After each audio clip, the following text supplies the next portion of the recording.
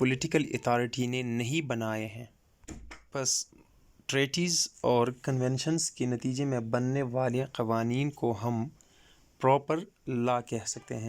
تیسرا پوائنٹ جس کی وجہ سے ہم انٹرنیشنل لا کو پراپر لا کہہ سکتے ہیں وہ ہے no reliance on oral arguments.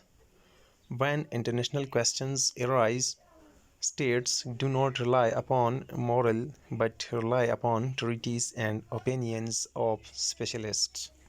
یعنی کہ جس طرح کے لوکل لاز میں یہ قانون موجود ہے کہ کوئی بھی معاہدہ ہو وہ صرف زبانی حد تک محدود نہ ہو بلکہ اسے ریٹن فارم میں لانا چاہیے، اسی طرح جب انٹرنیشنل کویسچن ارائز ہوتے ہیں تو جن ممالک کے درمیان کوئی ایشو ہو وہ صرف مورل یا صرف زبانی کلامی باتوں پر اکتفا نہیں کرتے بلکہ وہ معاہدے اور اسپیشلسٹ کی جو اوپینینز ہیں ان پر انحصار کرتے ہیں، وہ بھی ریٹن فارم میں۔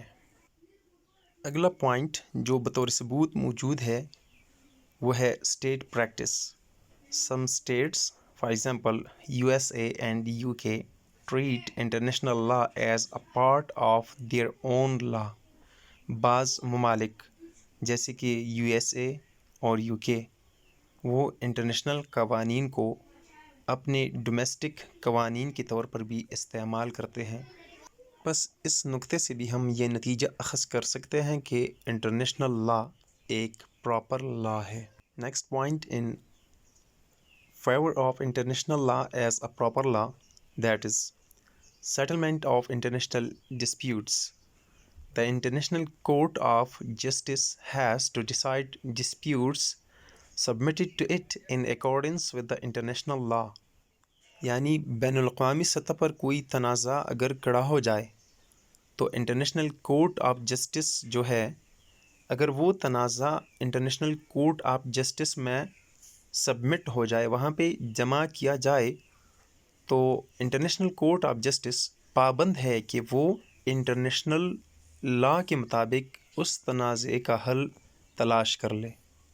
یہ پوائنٹ بھی بطور دلیل پیش کیا جا سکتا ہے کہ انٹرنیشنل لا ایک پراپر لا ہے۔ Next point basis of UNO۔ The United Nations Organization is based on the legality of the international law۔ اقوام متحدہ کی بنیاد انٹرنیشنل لا کی لیگیلٹی کے اوپر رکھی گئی ہے۔ نیکسٹ پوائنٹ یہ ہے کہ international law is not affected by violation. اگر کوئی ملک، کوئی اسٹیٹ انٹرنیشنل قوانین کی پاسداری نہ کرے تو اس سے یہ مطلب اخذ نہیں کیا جا سکتا کہ انٹرنیشنل لا کوئی لا ہی نہیں ہے۔ Although international law is frequently violated, but it does not mean that it is not a law۔ اگرچہ انٹرنیشنل قوانین کو بار بار توڑا جاتا ہے، جیسے کہ دیکھنے میں آیا ہے کئی ممالک ایسے ہیں جو کہ انٹرنیشنل قوانین کی پاسداری نہیں کرتے بلکہ اپنی مرضی کے مطابق عمل کرتے ہیں انٹرنیشنل ریلیشن میں، مگر اس کا مطلب یہ ہرگز نہیں کہ انٹرنیشنل لا کوئی لا ہی نہیں ہے۔ جیسے کہ اگر ہم ریسنٹ پاسٹ میں دیکھیں تو افغانستان یا عراق پہ جس طرح کے حملے کیے گئے، ان حملوں سے ثابت ہوتا ہے کہ انٹرنیشنل قوانین کو توڑا گیا، لیکن اس کا مطلب یہ ہرگز نہیں کہ انٹرنیشنل سطح پر کوئی قانون تھا ہی نہیں۔ Violation of law does not mean that there is no law, but it means that the enforcement machinery is weak۔ International law کی وائلیشن، اس کی مخالفت، اس کا مطلب یہ ہرگز نہیں کہ کوئی قانون ہی موجود نہیں، بلکہ اس کا مطلب صرف اور صرف یہ ہے کہ انٹرنیشنل لا کو انفورس کرنے والی جو مشینری ہے، جو طاقت ہے، وہ کمزور ہے۔